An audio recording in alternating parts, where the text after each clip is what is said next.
Hey, Chicago fans, right now, something's brewing at Hallis Hall, and I'm telling you, it's about to explode like a nuclear bomb in football. We've got 3 stories that'll change everything you thought you knew about this team. First, a 4th-round pick receiver is living his final days in Chicago. The pressure's so thick you could cut it with a knife. Second, a war between former Michigan teammates promising fireworks on Monday Night Football. This goes beyond football. It's pure pride and revenge. And third, an undrafted unknown who's stealing million-dollar jobs and has veterans shaking over their contracts. Ben Johnson didn't come to Chicago to play games. This man is shaking up Bears culture from the inside. And those who can't adapt will be left behind. Stay till the end because these 3 bombshells are gonna rock the foundations at Hallis Hall. Da Bears are back with a vengeance, and we'll be here to tell you every gritty detail of this transformation. Guys, let's talk about Tyler Scott, and I'll be brutally honest. This kid is living the worst nightmare an NFL player can face. Imagine for a second, you're a 4th-round pick, coming in with dreams and hopes, and after 2 full seasons, your future's darker than a winter night at Soldier Field. Scott came to Chicago in 2023 with solid credentials from Cincinnati. 6'1", 200 pounds, decent speed, good college hands. Scouts said he had potential to be a reliable slot receiver, maybe develop into a solid WR3. But you know what? In the NFL, it doesn't matter what you were in college if you don't produce when it counts. I'll give you the cold hard numbers because someone's got to tell the truth. In 2023, Scott played in 12 games, had 17 receptions for 168 yards and 0 touchdowns. You know what that means? Less than 10 yards per catch, less than 15 yards per game. Those are practice numbers, not NFL. In 2024, things didn't improve. More opportunities, same mediocre result. While other rookie receivers in his class were exploding, think Jordan Addison in Minnesota, Tank Dell in Houston before his injury. Scott remains stuck in mediocrity. You know what the biggest problem is? It's not that he's bad, he's invisible. In a league where you need to be dynamic, explosive, capable of changing the momentum of a game with a single play, Scott is predictable. Defenders already know what to expect from him. Now comes the cruel part of this story. The Bears didn't just bring in competition, they brought a complete revolution to the position. Luther Burden III, 2nd-round pick in the 2025 draft, is everything Scott isn't. Explosive speed, ability to create immediate separation. Those magnetic hands that turn defended passes into touchdowns. I watched Burden's highlights at Missouri, and let me tell you, this kid didn't come to Chicago to compete for a spot. He came to take a spot. 4.35 in the 40 yards, 38-inch vertical jump, 6'2" pure height. When Caleb Williams needs to make a play on 3rd and long, who do you think he'll look for? And then there's Devin Duvernay, the veteran they signed in free agency. This guy isn't just a receiver, he's a special team specialist who can change games. Punt returns, kickoff returns, design plays. Duvernay brings versatility that Scott just can't match. But here's what really worries me about Scott. Ben Johnson is not Matt Eberflus.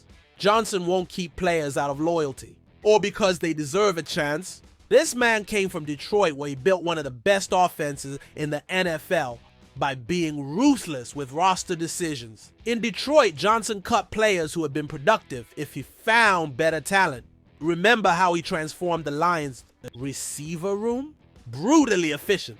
There's no room for sentimentality when you're trying to win a Super Bowl. Scott isn't just competing against Burden and Duvernay. He's competing against Johnson's vision of what a receiver in his system should be. Speed, versatility, ability to win in critical situations. Does Scott have any of these qualities at an elite level? I think we all know the answer. Imagine the mental pressure Scott is going to face in training camp. Every practice, every drill, every scrimmage situation will be evaluated. Not just by the coaches, but by the media, by the fans, by his own teammates who know roster spots are limited. And you know what's the cruelest part? Scott probably knows he's already lost the battle before it begins. When an organization invests a 2nd-round pick and free agency money in your position, they're sending you a clear message. Find a way to stand out or find a door. I see 3 scenarios for Tyler Scott, and none are particularly bright. Scenario 1.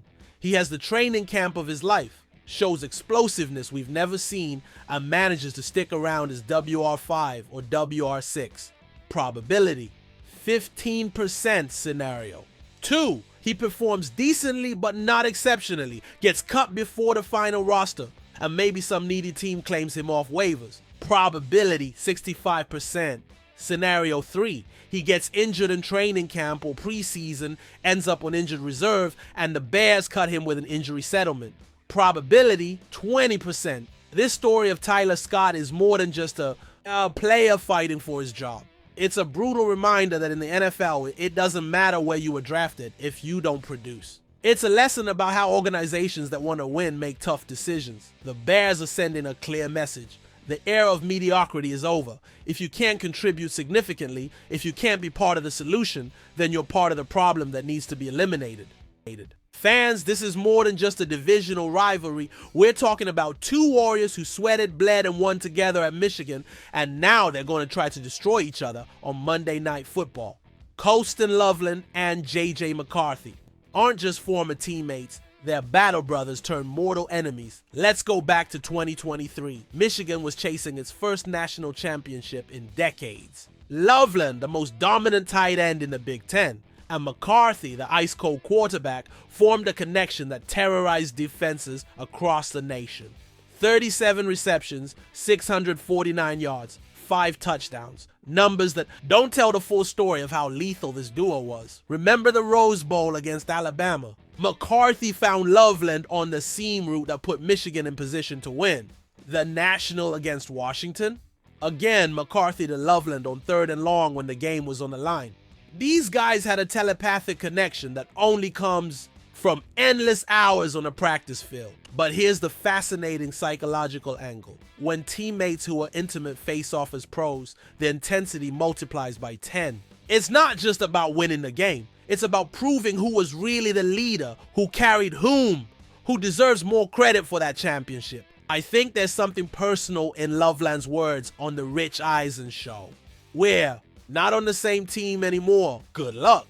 That's not normal courtesy between former teammates. There's an edge there, something deeper. Maybe jealousy about who got drafted first. Maybe a competitiveness that always existed but was hidden. McCarthy was a first-round pick by Minnesota. Loveland, despite being considered the best tight end in the draft by many, fell until Chicago selected him in the first round too.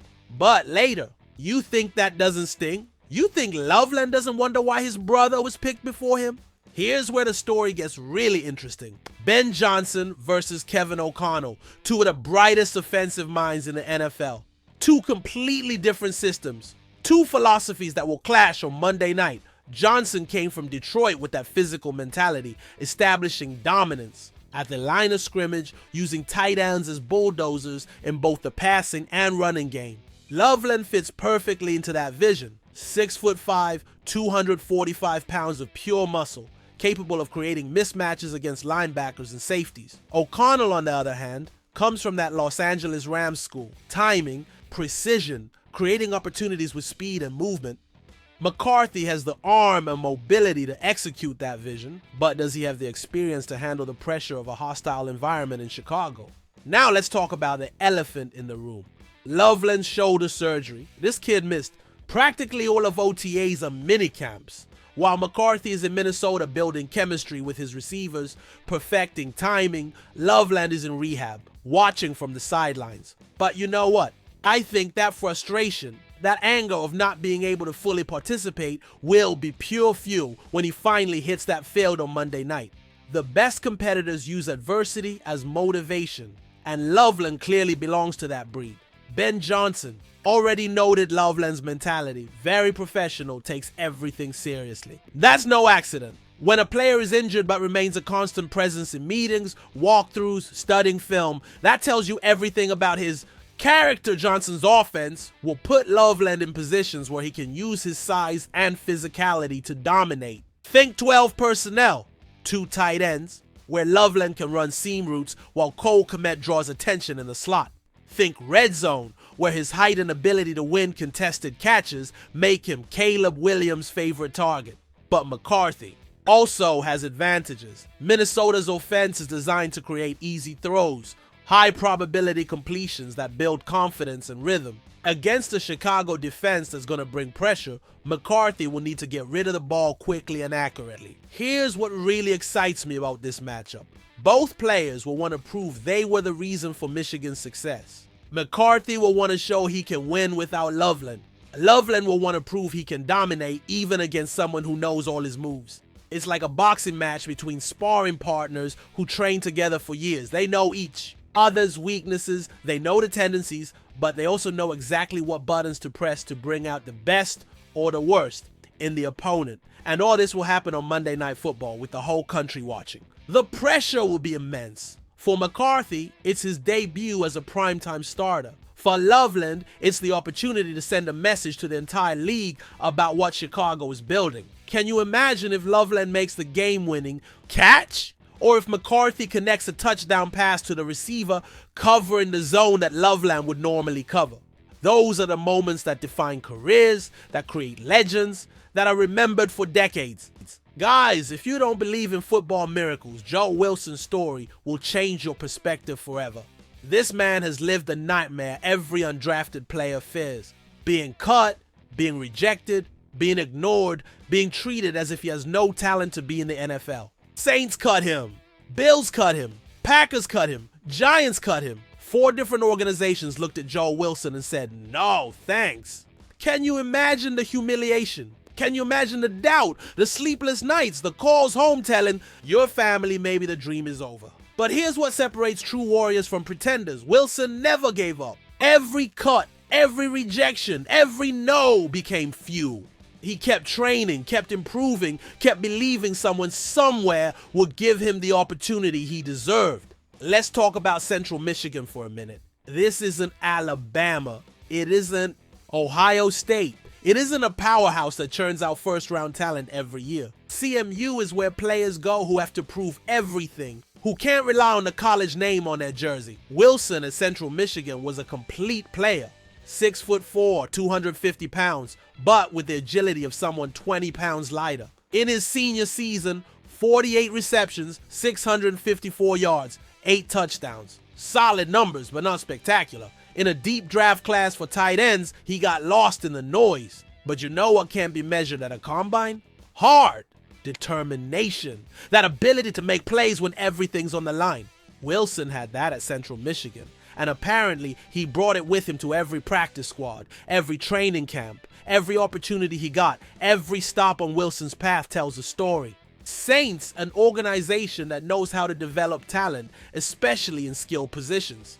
They had him, evaluated him, and decided he didn't fit. Bills, an organization that values versatility and hard work. Same result.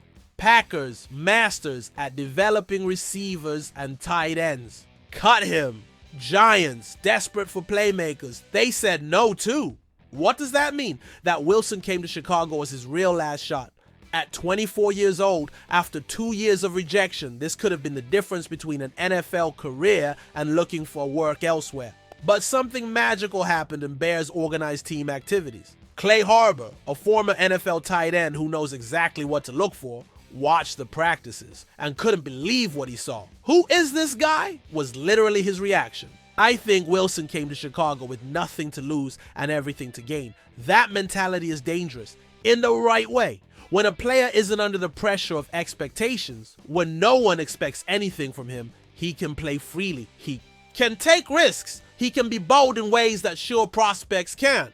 Ben Johnson noticed that immediately. He's had 1 or 2 big plays in almost every OTA practice. That's no coincidence.